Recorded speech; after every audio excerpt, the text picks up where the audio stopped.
for Saanich Gulf Islands. Mr. Speaker, and Mountain friend for Thunder Bay, I'm very grateful for his participation in this House, and I know I'm not the only one who's going to miss him because he's chosen not to run for re-election. But what I want to ask is, his speech started to really kind of try to drill down on why is it that the official opposition wants an election now. As a British Columbian, I sent out an email far and wide and asked constituents, how do you think I should vote on the non-confidence motion? Now, of course, all of my constituents are in a provincial election right now. I didn't get a single person, which is unusual, saying, please vote with the Conservatives. I don't have a lot of constituents who want our current Prime Minister to stay on, but I do have a lot of constituents who think, what? We're having an election right now.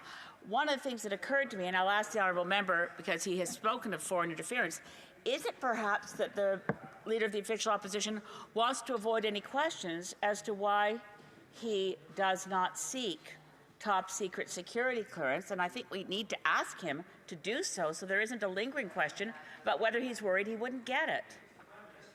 The honourable member for Timmins James Bay. Thank you, Mr. Speaker, and I want to thank my honourable colleague, the Leader of the Greens, and I appreciate that she's going to miss me. I know the people who are going to miss me the most are the Conservatives, because they're not used to anyone telling the truth. I mean, in their caucus, they get fed slogans, so they appreciate someone who can actually talk about facts. So to speak facts, I would like to respond that we have the only leader in the history of this country who either cannot or will not get security clearance. What does that say about confidence and being a national or international leader when he came in the middle of the night and voted against Ukraine, when he voted against support for the Canadian military mission to Ukraine, when he stood up and voted against Ukrainian support, and yet we now know, according to documents that have been filed, that Aaron O'Toole, who I respected, believes he was taken down by foreign interference. And who did that benefit? It benefited that guy who's living in the 19-room mansion in Stornoway.